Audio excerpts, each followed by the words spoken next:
Pop-Up Playdays 2020 Junior Ranger Richland logo graphic. A female ranger wearing a National Park Service uniform stands in front of a trellis of flowers and a metal fence. Colored film of two women in a community garden working with a metal fence surrounding the garden. Hello, it's Ranger Emily here with Manhattan Project National Historical Park. I'm going to remove my mask so you can hear me better. Today I am at Mcmurray Park in Richland, Washington. For our Pop-Up Playdays video, we are talking about feeding our community in victory gardens. And what better place to talk about gardens than the community garden at Mcmurray Park? A black and white photograph of 4 horses plowing with a man and a whip behind the horses. Before the Manhattan Project was built, the Tri-Cities area was mostly made up of small farming communities. A black and white photograph of a man holding a large fishing net standing on a pier over large river rapids. An historical black and white photograph of Wanapum women and girls.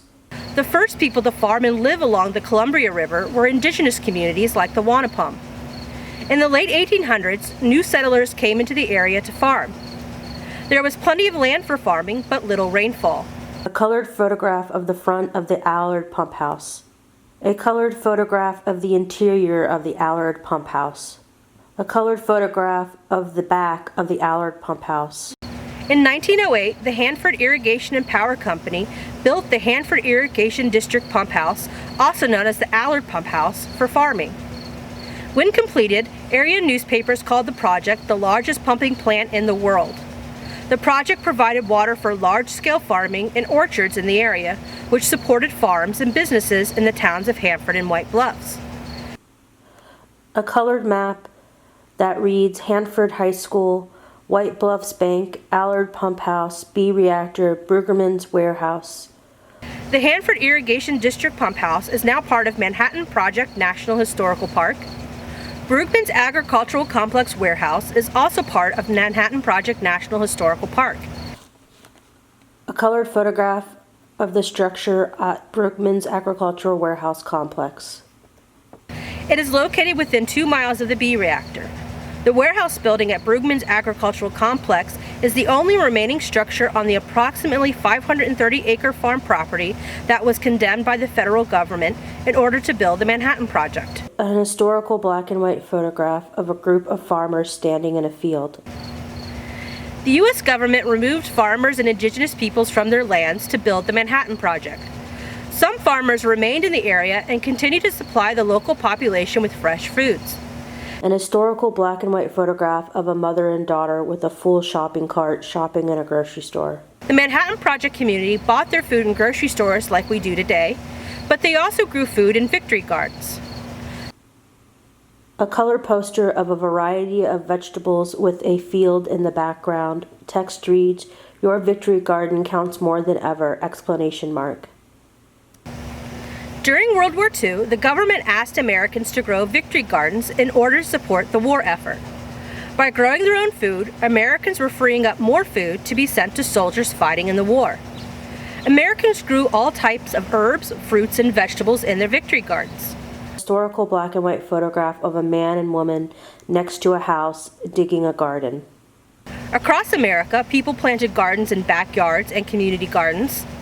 Americans living in cities even planted victory gardens on rooftops and fire escapes. An historical black and white photograph of Chicago fire escapes with children standing in the forefront of the picture. First Lady Eleanor Roosevelt planted a victory garden at the White House. Black and white photograph of 2 alphabet houses with a woman and 2 children in the yard adjacent to a victory garden. The Manhattan Project community planted their gardens in victory garden plots. Not everyone could have a garden in their backyard in Richland because of the area's dry soil and reliance on irrigation and drainage for growing plants. Instead, garden plots were given out at the Manhattan Project. They did their best to give people garden plots near their homes, and families chose their garden plots first and single people last. Victory garden plots were free, and each person was responsible for buying and planting their own seeds and growing their own garden. A black and white photograph of a cafeteria workers stand in front of rows of food while customers pick up the food in the window. Victory Gardens provided the Manhattan Project community with fresh food, and the Manhattan Project community consumed huge quantities of food. Feeding the Manhattan Project community was a project in itself.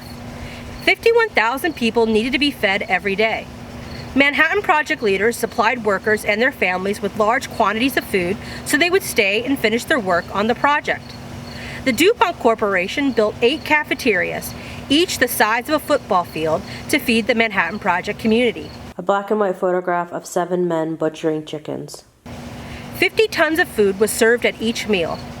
At a time when most Americans were rationing their food and going without, Hanford workers could eat as much as they wanted for 67 cents a meal.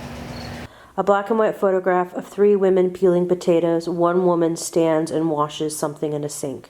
120 tons of potatoes, 30,000 donuts, 700 cases of Coke, 600 gallons of ice cream, and 64,000 pounds of coffee were consumed daily. They ate 5,000 pounds of sausage at breakfast and took 250 cows to supply the milk needed for a single breakfast. A black and white photograph of a chef with a large knife cutting into a turkey. At Thanksgiving, the Hanford community ate 12,000 turkeys. But not everyone ate as well as Hanford workers during World War II. Most Americans were rationing their food. A historical black and white photograph of a man holding a pot in front of a garden while a woman places something from the garden in the pot. Many people living in World War II America were able to enjoy fruits and vegetables year-round from their Victory Gardens, but most Americans were not eating as well as the Manhattan Project workers. Victory Gardens became popular very quickly. Within 2 years of joining World War II, 20 million American families planted 7 million acres of gardens. Nearly 40% of Americans' produce was grown in Victory Gardens during World War II. As a result of Victory Gardens, home canning was also at a high during World War II. An historical black and white photograph of a boy standing in a cellar with many jars of food and baskets of potatoes. In 1943, home canning was at its peak, with Americans canning 4.1 billion jars. An historical black and white photograph of a woman standing in front of a cabinet full of jarred foods. The woman holds a jar of food. Canning and Victory Gardens in World War II were promoted as patriot acts by the U.S. government and women's magazines. U.S. soldiers fighting abroad had access to healthier foods because of American Victory Gardens and canning. A colored image of a war ration book. Text reads, number 920315BM, United States of America, Office of Price Administration, War Ration Book number 3, void if altered, identification of person to whom issued, print in full, not valid without stamp, street number or rural route, city or post office, state, age, sex, weight, pounds, 8, height, feet, inches, occupation. Warning, this book is the property of the United States government. It is unlawful to sell it to any other person or to use it or permit anyone else to use it except to obtain ration goods in accordance with regulation of the Office of Price Administration. Any person who finds a lost war ration book must return it to the War Price and Rationing Board which issued it. Person who violates existing regulations are subject to $10,000 fine or imprisonment or both. OPA form number R-130. Signature, person to whom book is issued. If such person is unable to sign because of age or incapacity, another may sign in his behalf. Local board action issued by local board member, date, street address, city, state, signature of issuing officer. Unlike the Manhattan Project workers and their families, most Americans had to reduce their consumption of meat and other foods during World War II. The government rationed food by giving people ration booklets. People used the coupons from their ration books to buy certain rationed items. Rationed foods included sugar, butter, eggs, coffee, cheese, ketchup, flour, and canned goods. A cake was a special treat at the time because a person would need to save most of their rations over a period of time to bake one cake. During the war, cookbooks and newspapers created new recipes that didn't require certain ingredients. A sheet of ration stamps numbered 1 through 48 with tanks printed on each stamp. Text reads, ration stamp number.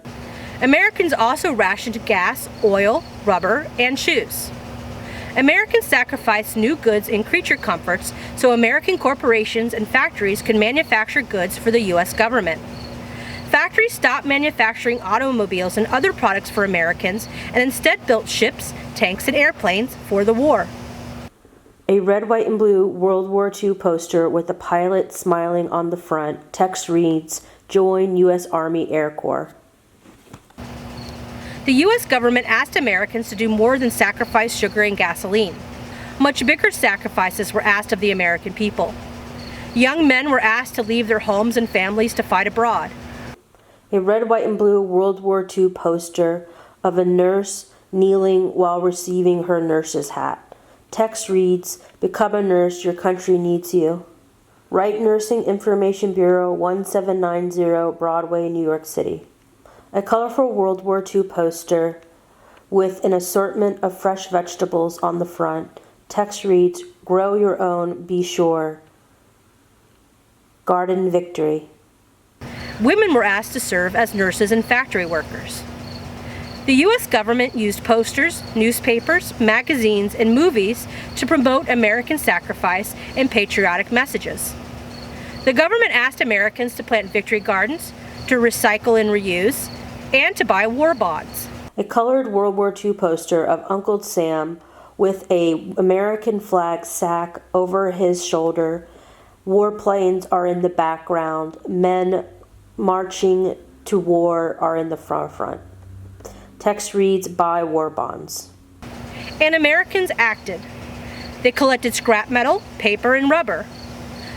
A World War II poster with muted colors with soldiers looking into the sky while shooting large guns. Text reads, Back 'em up with more metal. Some children gave up their metal toys to be used as scrap metal for the war effort. A World War II poster with muted colors. A soldier with a helmet looks towards the viewer.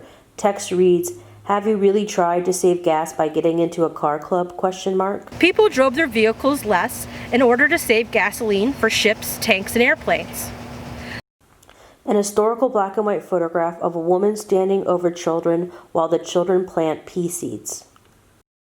The government also had corporations promote products and messages that supported the war effort. Some corporations even gave away victory garden seeds with their products for tax breaks from the government.